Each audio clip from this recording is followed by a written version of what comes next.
about to see is true. The names have been changed to protect the innocent.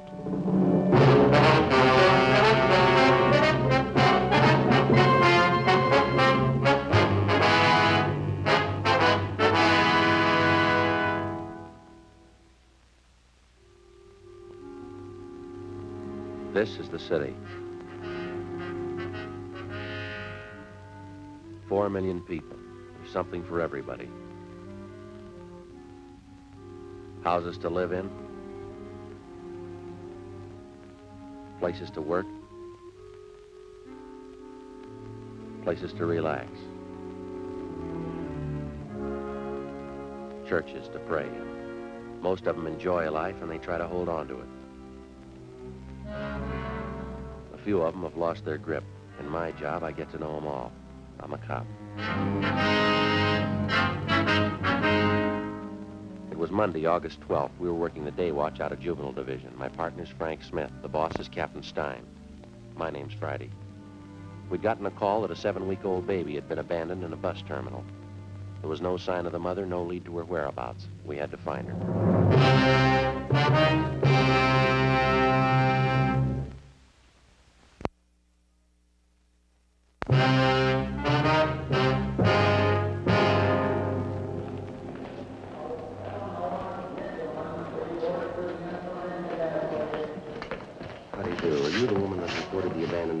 Yes, that's right. Police officers, ma'am. My name's Friday. This is my partner, Frank Smith, Juvenile Division. What was your name, ma'am? Mrs. Lewis. I'm certainly glad you're here. I've been waiting around this depot for hours. I don't know what to do. That's a good baby. Why don't you go to sleep now? Come on. Close your eyes and go to sleep. Poor little thing, it's a shame. Yes, ma'am. The report we got didn't go into details. Some woman left the baby with you, is that it? Yes, as soon as we got off the bus this morning. She said she'd only be gone a few minutes. It's been hours. I don't know what to do. Did you know the woman, Ms. Lewis? Her name's Dorothy Miller. She's from Arizona, Tucson. We got off the bus, and she asked me if I'd hold her baby while she went to get her luggage. She said she'd meet me right there by the information desk. I've been waiting ever since. She hasn't come back. I don't know what to think. How well did you know this Dorothy Miller, ma'am? Well, not too well, but she seemed like such a nice girl, friendly, very sociable. We sat together all the way in. Mm-hmm. You got on the bus with her at Tucson, is that it? Oh, no. I'm from Cincinnati. I got on a bus there and then went down to Dallas. Had a visit with an aunt of mine down there. Oh, I see. I got another bus in Dallas to come out here. Went along the southern route. Very nice. The same bus I came in on this morning. I'm out here to meet my husband, Army man. He's coming in on a transport from overseas. He's coming in tomorrow. Mm-hmm. Now, you say this Dorothy Miller boarded the bus at Tucson with the baby. She rode all the way into Los Angeles with you, is that right? Yes, right into this depot. She sat in the seat next to mine. We struck up a conversation, got to be quite good friends. Such a cute baby, I just can't imagine. Now, how about her description, Ms. Lewis? Anything unusual there? No, I wouldn't say so. A small girl, 5'3" or 4", I'd say, 110 or 15 pounds. Red hair, shoulder length, dark eyes, nice complexion, very pretty eyes. About how old would you say? 20. That's what she told me anyway. She said she had a birthday in May. I remember we talked about that. She was born under the same sign I was, Taurus the Bull. Mm-hmm. And in all the talk she had with the Miller girl, she never gave you any reason to think that anything was wrong with her. She didn't seem to be despondent or depressed about it. Perfectly normal girl, as far as I could tell. I just can't get over it. I can't imagine her doing anything like this. You checked around the depot, did you? You had her paged? I talked to everyone in the place. The porters, ticket clerks, information desk, traveler's aid. Not one of them could help. I tried everybody. There. It's all right now. We'll find your mother. You try and sleep. You sleep somewhere. It's wonderful. It's just adorable. It's a little boy. She said his name's Stephen. Yes, ma'am. Her own baby, so small and helpless. How could she go off and leave him? Well, I guess she had a reason. It must have been important. A 7-week-old baby, your own? What's more important than that?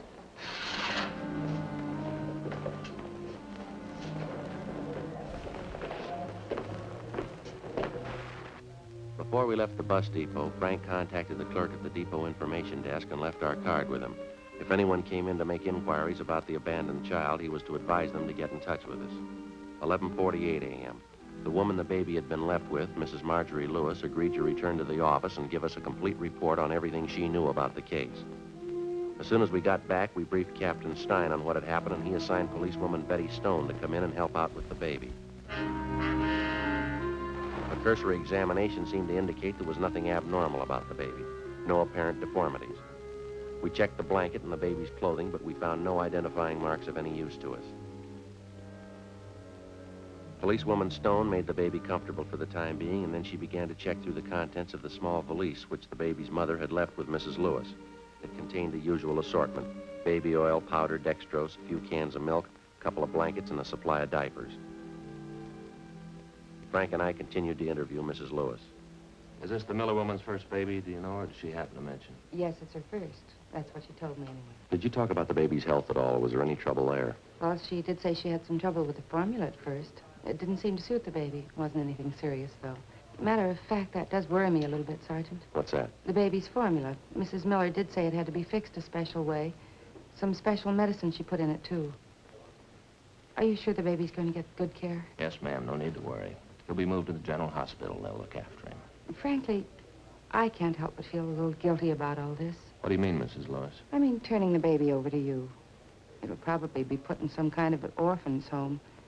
I can't help but think that maybe the Miller girl picked me out. She had to give the baby away, and she wanted me to have him. Then I turn around and hand him over to the police. It does make me feel a little guilty. She probably expected more of me. There's no need to feel like that, ma'am. It's not your responsibility. I suppose not, but I just can't help feeling that way, running out on a little baby like that, leaving him alone. You wouldn't be in a position to take care of him anyway, would you? No, I suppose not. I'd have to talk to my husband first. He'll be in tomorrow from overseas. We'll be back to the same old life again, living in hotels. No, I guess it wouldn't work even if they'd let me adopt him. Gets me down sometimes. I've always liked children. Well, thank you very much, Ms. Lewis. We appreciate your cooperation, everything you've done here. Not at all, Sergeant. I only wish I could be more help. Would you mind telling us where you'll be stopping in town, ma'am? It's possible we might want to contact you again. Well, I don't have any reservations. I was thinking of staying at a hotel close to downtown. Well, there's a big convention going on in town now, Ms. Lewis. Most of the places are pretty crowded. We'd be glad to help you find hotel space if you like. Oh, well, that's certainly very nice of you. Sergeant Friday, could I see you a minute, please? Yeah, sure. Excuse me. Yeah, Betty. For a policewoman, I'm not bad at checking diapers. What do you mean? Right here, the valise the mother left with Mrs. Lewis. Did you come up with anything? I didn't think so at first. I went over the valise, everything inside, nothing. Then I started putting the things back in the bag. I found this in the stack of diapers right there. Paid receipt for a hospital bill, maternity ward. Santa Maria Hospital, Tucson, Arizona. There's the patient's name right there at the top. Dorothy Miller.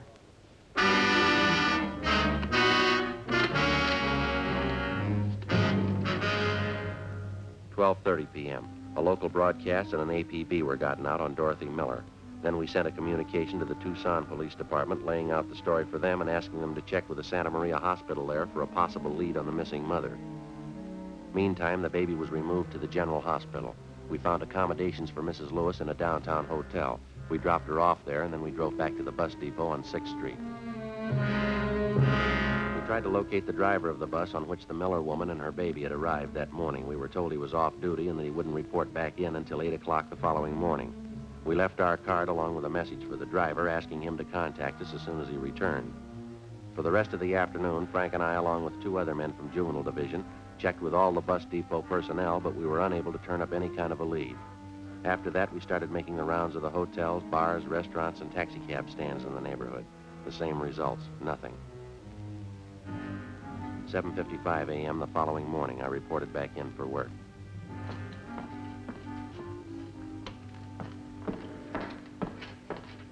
Good morning, Joe. Oh, hi, Betty. Frank check in yet? Yeah, I went out for a minute, said he'd be right back. What do you know? Anything new? Communication for you from the Tucson PD.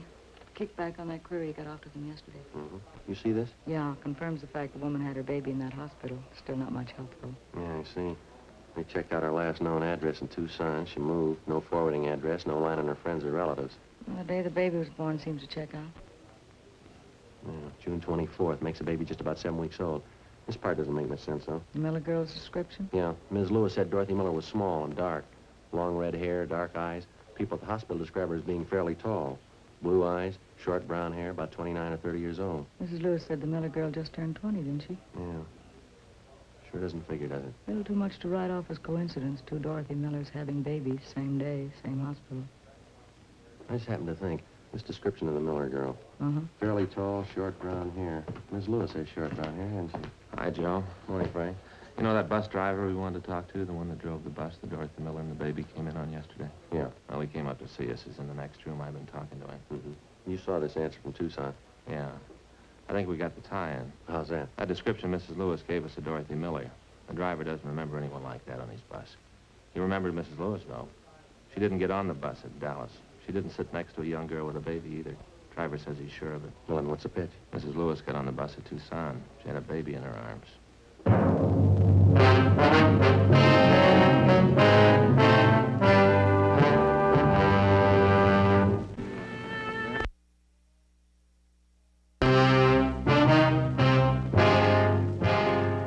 8:35 a.m. Frank Smith and I continued to interview the bus driver, the same man who'd been driving the bus on which Mrs. Lewis and the abandoned baby and his mother supposedly had arrived in Los Angeles the day before.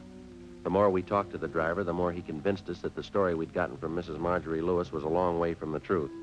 He repeated that he was absolutely sure that Mrs. Lewis did not get on the bus at Dallas, that she boarded the bus at Tucson, and at the time she got on, she was holding a baby in her arms. He was just as positive that Mrs. Lewis held the baby in her arms all the way into Los Angeles, and that she did not sit next to a young red-haired girl, but an elderly woman. He also told us that none of his passengers on that particular trip fitted the description of Dorothy Miller as given us by Mrs. Lewis. 8:50 a.m. Before the bus driver left, we got his address and a phone number where we could get in touch with him if necessary. 9:05 a.m. Frank and I got in the car, drove to the downtown hotel where Mrs. Lewis was staying. She told us that her husband, Army Captain Walter Lewis, had arrived in from overseas earlier that morning and checked in at the hotel, that he was downstairs in the hotel barber shop. That's quite a parade they're having down there. Yes, ma'am. How's the baby? Are they taking care of him? Is he all right? Yes, ma'am. We checked with the hospital. He's doing fine. Oh, I'm glad. And the Miller girl, Dorothy Miller, did you find out anything? We haven't been able to locate her. No trace of her at all. That's why we're here, Mrs. Lewis. There are a few things we'd like to have you straighten out for us. Well, I'll be glad to do anything I can to help. I think I already told you everything I know about the girl. We'll be honest with you, Ms. Lewis. We don't think you're telling us the truth. What? I don't understand. We talked to the man who was driving the bus she came in on yesterday, the same bus you say Dorothy Miller and her baby were on. Yes, that's right. Well, the bus driver couldn't remember the Miller girl, told us none of his passengers even came close to her description. Well, there were quite a few people on the bus. I guess you can't blame him for not remembering her. He remembered you, Mrs. Lewis. You were sitting near the front of the bus.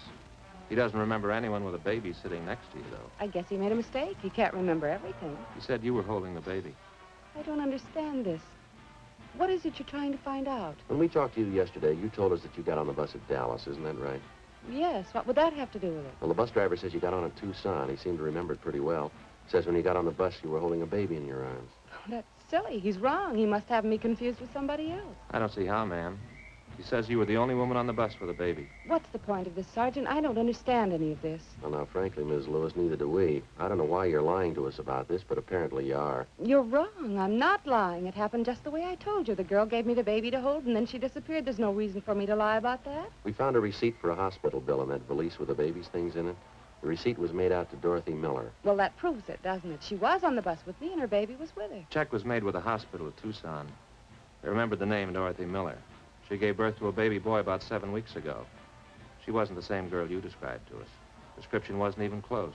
Then it must be a mistake.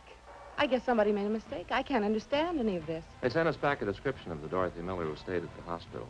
Fairly tall woman, short brown hair, about 29 or 30. Yes? Description fits you, Mrs. Lewis. Fits almost perfectly. It's wrong. It has to be wrong. The whole thing's a mistake. No, I don't think so, ma'am. Why don't you tell me? What do you think? Tell me, please. Well, there is no Dorothy Miller. There never was. There's no such person. That's what you really think. I invented it? I made it all up? Did you?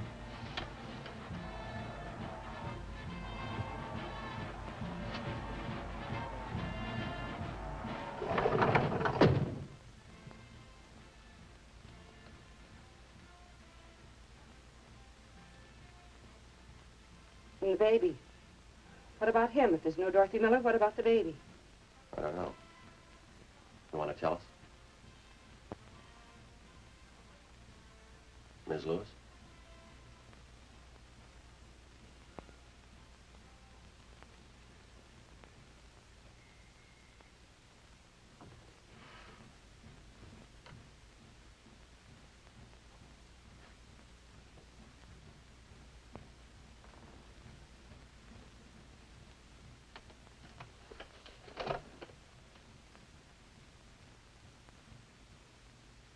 Yes. Yes. Mrs. Lewis, anything we can do? Thank you, I'm all right. I suppose I knew it would happen sometime. I tried not to think about it. Yeah? I knew you'd found out. That's why you asked if my husband was with me, isn't it? You didn't want to embarrass me. We wanted to give you a chance to tell your side of the story. We thought maybe you wanted to keep it from your husband. Oh, it doesn't matter. I'll tell him. He'll be back in a few minutes. He can do anything he wants, and I won't blame him. He'll pack his bag and walk out and leave, and I won't blame him. Nobody will blame him. You want to tell us about it? I think you know. It's my baby. My own baby, and I couldn't keep him. There wasn't anything else to do. Nothing. My own baby. You made up the whole story about the girl, Dorothy Miller. Her leaving the baby with you. Mrs. Lewis? Well, now, you must have had a reason for it, Mrs. Lewis. Giving your baby away. You want to tell us about it?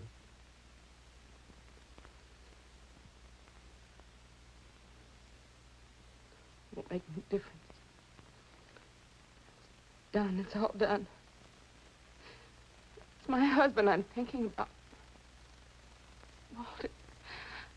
I'm going to have to hurt him, and I don't want to hurt him. I don't know how I'm going to tell him. Tell him what, ma'am? I love him, Sergeant. I tried to explain. I didn't want to be alone. Having him away all the time, I knew there was going to be trouble. I knew it. I didn't want to be alone, and he didn't understand. He only said I was fooling. Yes, ma'am. He left for overseas in October, almost 2 years ago. I went down to Wilmington. I saw him leave on the boat. I stood there and watched him go. I wasn't going to see him. 24 months, I wouldn't see him. No children, no family, just a 2-room apartment. If he only believed me. If he only would have taken me with him. Yes, ma'am. I took it for a year. A whole year. A 2-room apartment, being alone. I wrote to Walter twice a week. It didn't do any good. He didn't want me with him a whole year. And it got too much. You mean you could have joined him overseas? He didn't want you to. I don't know why. I kept writing to him, and he kept putting me off a whole year. Got too much a 2-room apartment alone. You can't spend your life that way. I started going out. Having dates. I had to get out. I started going to parties. Different people. I guess I drank too much. I didn't want to be alone. I guess I always drank too much. Yes, ma'am. There was one party. I don't even remember who I went with. I guess I was drinking. I don't know. And I left. I don't even remember who I was with. It didn't have to be this way. It didn't have to happen like this. Are you all right, Mrs. Lewis? There's something we can get for you? No, I'm all right. I didn't know what to do when I found out. I saw the doctor. He didn't understand it either. I mean, the way I felt. He said the baby would be born in June. I cried. He didn't understand. Yes, ma'am.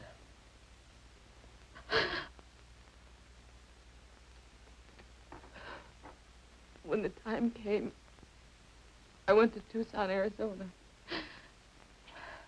They had my baby. At least I wasn't alone. I used a different name at the hospital. Dorothy Miller. Maybe it wasn't Walter's baby. But it was mine. It was mine.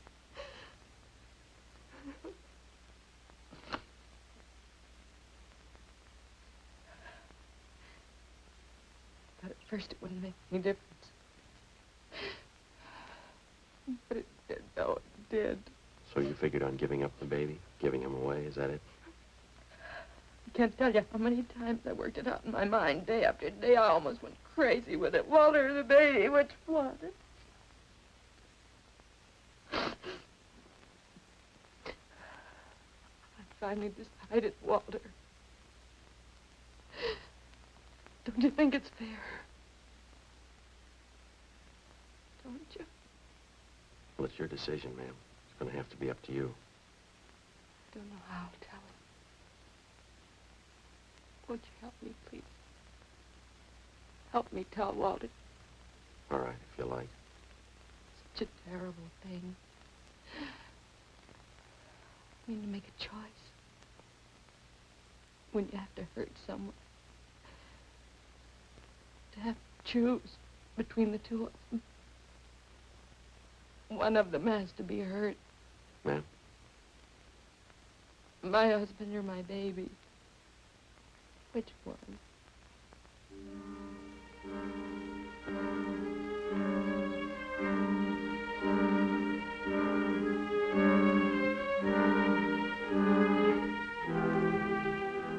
10:38 a.m. At Mrs. Lewis's request, Frank and I stayed on at the hotel room until her husband, Army Captain Walter Lewis, returned. He was a tall man in his late 30s, dark eyes, tan complexion. Mrs. Lewis was waiting in the adjoining room. It wasn't easy, but as best we could, Frank and I briefed the husband on what had happened. His first reaction was fairly normal. He took it pretty hard. We kept on talking to him. After a while, he calmed down. We laid out the whole story for him again. Are you sure it was my wife? Yes, sir.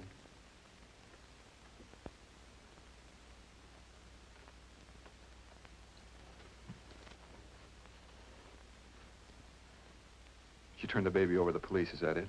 She gave the baby up? Yes, sir. She figured it was the only thing she could do. It's kind of hard to figure, isn't it? What's the answer? What am I supposed to do? Well, I know it's none of our business, Captain, but I think you might try looking at it from your wife's point of view. What do you mean? Well, it's pretty obvious she's still in love with you. I think she's shown you that. Yeah. Well, she was in a jam. It was a big choice for her to make. She knew she was wrong. She made a mistake. She was ready to pay for it. It was either you or the baby. She knew that. She decided to give up the baby. Where's Marge now, my wife? In the next room. I want to see her. Well, maybe if you'd wait just a little while. No, it's all right. I just want to tell her something. Marge? Marge, come out here. I want to talk to you.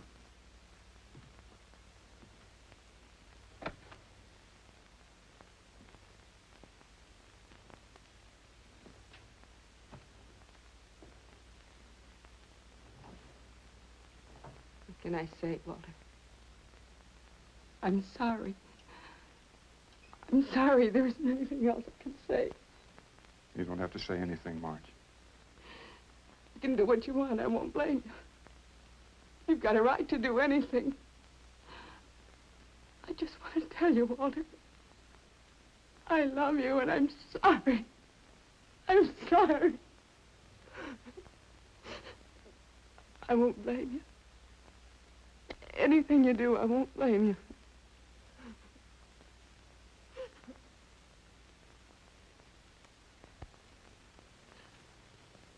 It's going to be all right.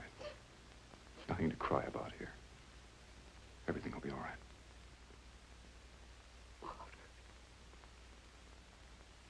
Walter.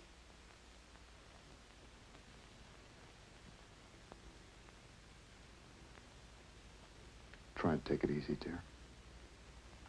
It was a mistake. I made my share of... It'll all work out.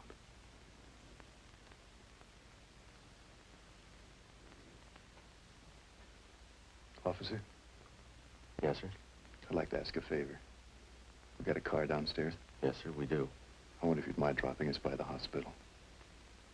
I'd like to see my son.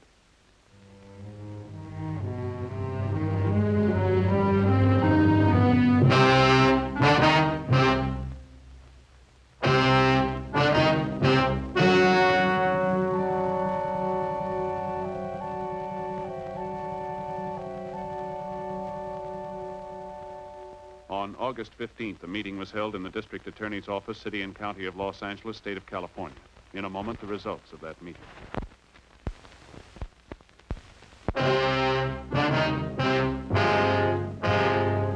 In the interests of justice, it was decided that no criminal complaint be filed against the suspect.